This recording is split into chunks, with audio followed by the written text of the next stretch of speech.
look, there are reasons behind Supercars' decision to keep it at the number that they have it at.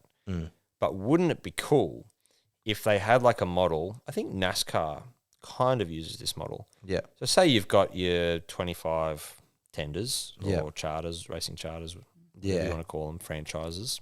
Yep. And those people are guaranteed a spot in the show, right? Yep. They will always be there. They get a slice of the pie when it comes to the revenue. Like they're essentially a core team, right? But then imagine if you had a V8 supercar, you could essentially qualify for the field.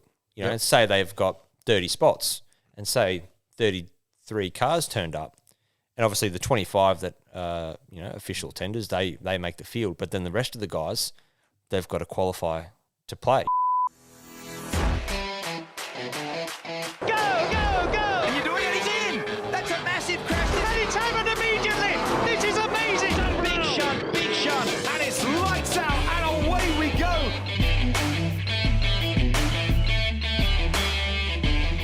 What's your take on, obviously, with Adderton and other guys, like the charters even racing?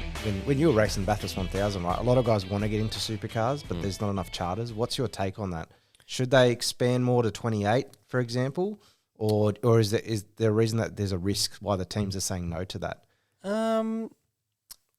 Look, there are reasons behind Supercars' decision to keep it at the number that they have it at.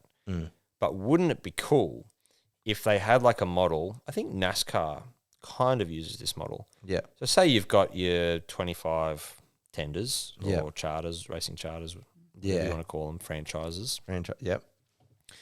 And those people are guaranteed a spot in the show, right? Yep. They will always be there. They get a slice of the pie when it comes to the revenue. Like they're essentially a core team, right? But then imagine if you had a V8 supercar, you could essentially qualify for the field.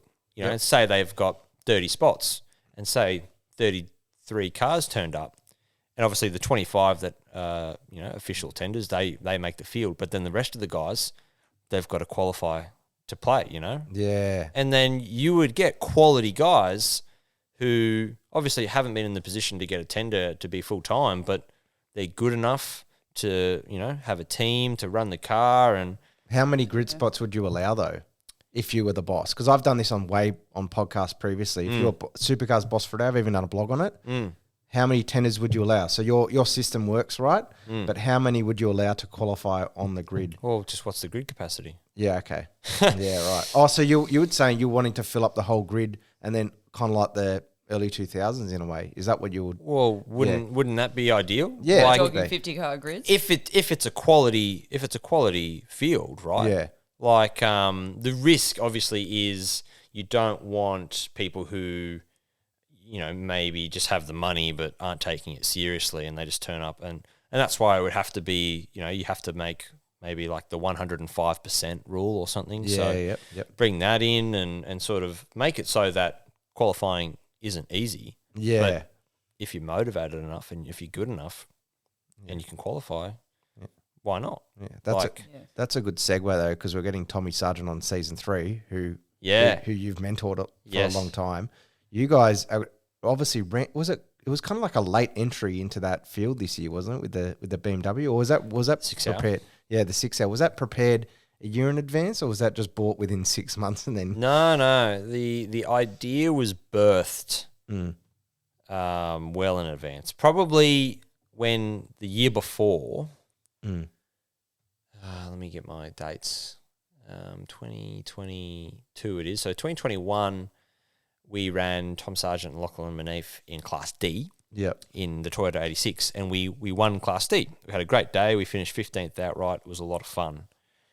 And Craig, Tom's old man, and my old man, they were sitting there, and they just started to scheme. They said, "Oh, wouldn't it be cool if we tried to win this race outright?"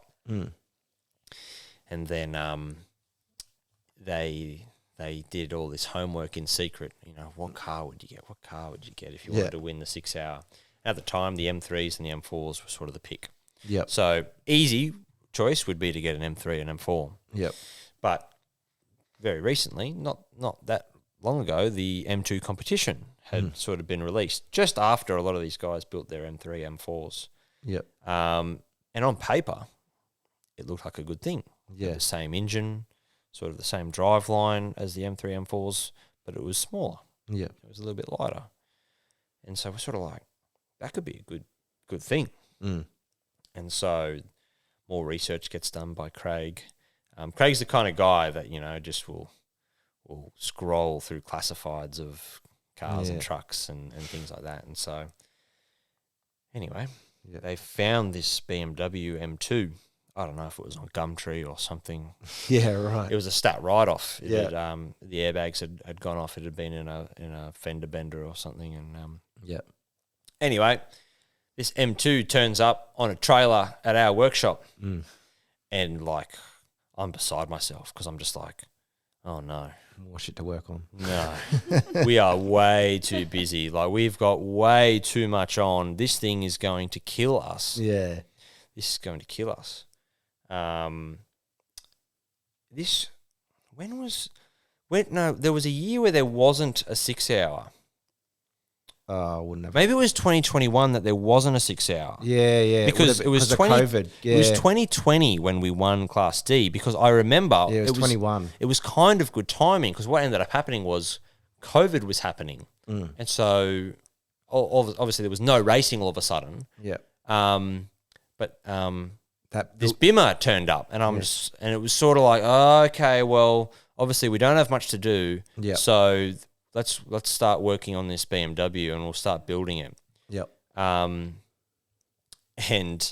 we, so that was okay because obviously we had a bit of time, but then obviously when things started to come back online, it was sort of like, oh my God, like we got to go racing again. And it was 2021 when we were building the car because Tom won the Formula 4 championship, and so the end of the year was just like stacked. I had my Carrera Cup racing, had Formula 4 racing. There was like 6 race weekends in 8 weeks or something. Like it was just like mental. Yeah. And so the BMW just kind of like, it was like, don't have time to work on it. But then it was sort of like, okay, we got through that, and then it was like, right, well, we need 6 hours sort of coming up now, and we really need to crack on with this. And like, it was just nowhere near being ready because every sort of step along the way, because no one had built one, you had to figure it out. You had to solve the problem. And we had parts coming from overseas that like were supposed to arrive in November. We didn't get them till like late February, early March. Yep. And so we were so late. Like we were this close to just going, no, we're not going to make it. We'll pull out. Yeah. But we sort of like, we're here now. We just got to push on. We just got to get it done. Yeah. And we sort of finished the car, and we started it up. Yep. This is about 3 weeks before the 6 hour. Started up, it starts. Hallelujah. Doesn't go into drive or anything. Like there's so many fault codes. Yeah. Like, no. It's lighting up like a Christmas tree. It doesn't want a bar of it. It just it's hating life. All right. Yeah. It doesn't want to exist. It's just like, no, what have you done to me? But thankfully throughout the process, Craig had been having a few discussions with Berwick Linton up in Queensland, and he obviously runs a few of the Bimmers in the production car series and at the 6 hour. And I think they were probably just taking pity on us more than anything because they knew we were building this car and they knew we were going to have problems. Yeah. And they said to us, if you can get the car to Queensland on Monday, we'll have our guys plug into it and help you out with some of the issues that you're going to have. And so it was like, oh, okay, let's do it. We've got to do it. And so Colin, Craig and Tom put the car in the truck and went off to Queensland. I had something Super 2 on, and so I couldn't be there. But thankfully they got there. Berwick's guys, in a way, they were very nice and they helped us out. But I think they also were like, ooh, this thing looks serious. Like the red mist went down at that time. They were like, So they got us going. But like we were like, we need help. Like, we need to get a tune in the car. Like, we need a dyno. We need, like all this. Like, what do we do? And they're just kind of like, ooh, yeah, nah. Yeah. Figure it out. Yeah. They went out to QR and they did a shakedown. Yep. And the car ran faultlessly. So I was like, good, okay. And we brought it to Eastern Creek, because this is like 2 weeks before Bathurst 6Hr. So it turned its first laps. The only thing that went wrong was ran out of fuel. Car stopped. Okay, sure. Then we went to Sydney Motorsport Park to just get more laps. Like, it was a race meeting. I think it was a state round. Yep. And Formula Fords were competing there. I had Imogen and Jimmy racing. Yep.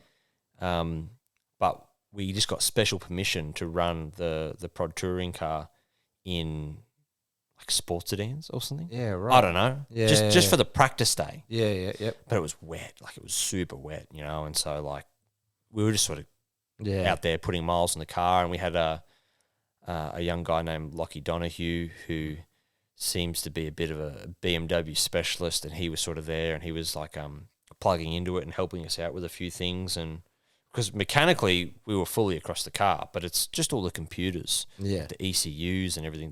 These modern cars are so complex, so really lucky to have him there.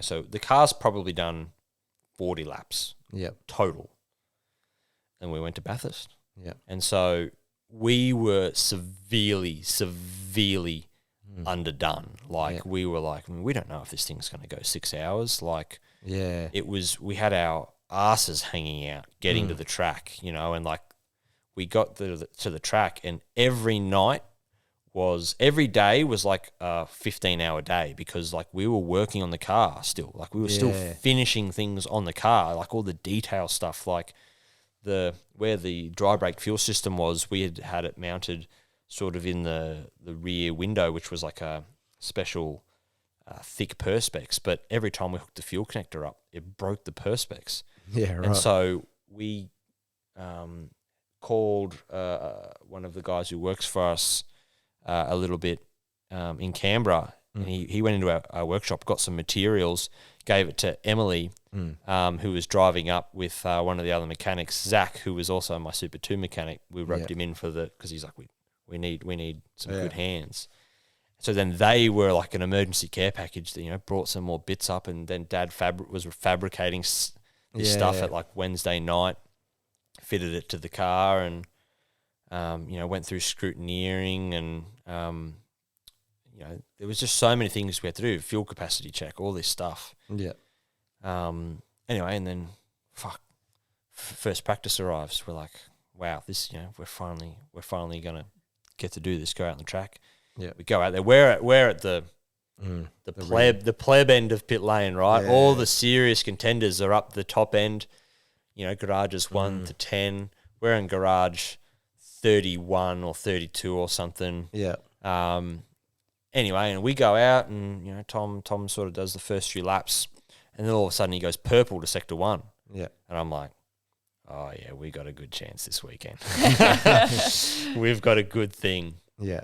And from that moment, we sort of were like, I jumped in, did a few laps, and like on one of my laps, like I was up like 4 seconds. But then there was like a yellow flag at the chase, so then like I back out, and then the red flag comes out. I'm like, oh, kind of a good thing that I backed out. And then from that point on, we were just sort of like, all right, we need to be smart about this, because this car is a jet. But we don't want to go too hard. So we just sort of focused on doing, race runs, just making sure, just tweaking the car to make it really stable. Doing fuel checks and all these things. So just focused on making sure the car was right for Sunday, because we sort of knew that the car was quick. Yeah. And then I think it was practice 3. I'd sort of went out, and it was really hard with traffic. Like, you had a lot of traffic, and so I did a couple of good sectors and then boxed. And it was more about giving Tom as much seat time as possible at Bathurst, because he'd only done it in the Toyota, right? So this was obviously a big step up, and so get Tommy back in. So I think I had sector 2, and then he goes and does sector 1 and sector 3, and you look at the theoretical lap time, and you're like, oh, that's fast. And so Dee was like, oh, do we let him finish the lap? And I'm like, just let him finish. Yeah. And so that's when, Tommy went to the top of the timesheets, and it was sort of like, whoop, here we are. Yeah. We've got a good thing.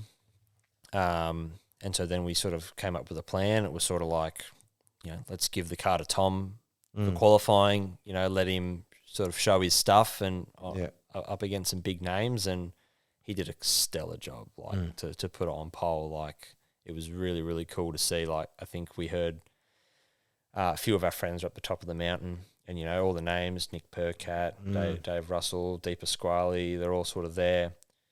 And then all of a sudden, Tom Sargent goes to the top, and they said, who the fuck is Tom Sargent? And he's on P1, and like that was such a cool moment, just for us as a team. It's like, wow, like all this hard work that went into building this car, it's paying off. And then the world came crashing down on us. The car went to scrutineering, and it failed ride height. Yeah, right. And like we were just like beside ourselves, because it's just not something that we would ever do. You're like, Dad is always so anal about these things, and to be caught on something like that. But what would have been happening is every session you'd come in off the track and you'd go to the scales, and the scrutineers would sort of just like stick the thing under, and then they give you the thumbs up. But what's happening is you're coming in off the track and the tyres are stinking hot, like they're right up in their operating pressures. But what had happened was, after qualifying, they brought us straight through into pit lane to do an interview. So the car sat there for 45 minutes. And by now, like, the sun's gone down, the car cooled down, and the tyres, they drop like 10 PSI, right? So anyway, the car goes back, and they do a really thorough check. And I think because we were so wrung out and tired, like normally Dad would be really thorough and go over and check all that stuff, but we'd sort of just gone, oh, well, they told us we were okay, so we're okay. But the rule in production cars is there's nowhere on the car that can be lower than 100 mil, except the exhaust, essentially. But what it was the cooling fins on the diff. Whole car passed, except the cooling fins on the diff were a little bit lower, and so when they put it in, it went donk. And like, we failed, right? Like, it failed by like 7 or 8 mil. Like, it was way too low. Yeah. But it was just like, after all of that. Yeah. Anyway, then you went on. Everyone's like, Tommy was like gutted, right? Like the poor kid. He was beside himself in tears, essentially. And so then we were there having dinner. Like, it was a really cool thing. Like, we had a tent set up next to our truck, and our families, like Tom's mum and my mum, and we're all sort of cooking the dinners, and had our little catering tent, and so we're all there, a little bit gutted, right? And we were the last team to leave that night, because essentially, like, we spent ages, we were on the setup patch, like, made sure that lifted the car up. We didn't want this to happen again, and I sort of got up in front of the team and said, like, guys, obviously, today was a pretty disappointing result, but that doesn't take anything away from all our efforts that we've done so far, like, to get here, to build the car, for it to be as well prepared as it is, for it to be as fast as it is, for Tom to go out there and beat all these V8 supercar drivers. Like, what we've done is incredible, and really, I don't think our chances of winning are that much different starting 60th or if we start on the front row. And so we all sort of agreed that we're like, yep, new day tomorrow, let's go do it. And so the strategy made sense for Tom to start. So it goes Tom, me. Yep. So Tommy started the race, and I reckon he had a pretty exciting first few laps. I think he passed like 40 cars in like 3 or 4 laps. Like, it was insane, and all of a sudden, half an hour into the race, we're in the top 10. It's like, we're in the race. Yeah. Like, all of yesterday's problems just gone. Yeah. And now we're in the race, and just the way it sort of unfolded, like, we got to the lead, and we led for a while, and then it sort of became quite clear that we were going to be racing that number 8 car of Tim Slade and Brad Carr. And so then it's just all about like when the safety cars fall. Yeah. You know, and so we had one go against us, which gave them the strategic advantage. And so they were essentially like a pit stop up on us. And so we were in the lead, but like we knew we were probably going to come out of the pits 30 seconds behind them after the last stop. Yeah. And so then we're there with, so Dion, who was my engineer in Crow Cup, he was engineering the car and doing the race strategy. And Zach was sort of taking the lead on the mechanics side of things, and they're both just like, we have to take tyres. Yeah. I'm like, oh, if we take tyres, we're going to come out a minute behind. Like, it's going to be, you know, too big. And they're like, no, we have to do it. We have to take tyres. And I was against it. And, you know, but then I'm sitting there, I'm just going, I sort of thought, no, if we come out 30 seconds behind them on old tyres, yeah, we can do it, but it's going to be a tough ask. Yeah. So I sort of thought, well, really, we don't actually have anything to lose. So we decided to put new tyres on the right side. So we came out about 55 seconds behind them. Yep. 2 laps later, safety car. It's like, oh, yes. Yeah. So the one that went against us earlier, this one went for us. And so now, obviously, the field's back bunched up again. They're in the lead, we're in second, but there's probably about 15 cars in between us. Yep. But you know, once I got through those sort of lap cars, yep, there was about, I don't know, 10 seconds. I could see him, and I thought, we've got to win this race now. But then Slady made it seriously hard. Their thing was just as quick as ours in a straight line, and he just sort of kept putting the car in the middle of the road. Sorry, it's all good. Edit that out. He just kept putting the car in the middle of the road and making my life really hard. And everyone sort of goes, why did you pass him at Skyline?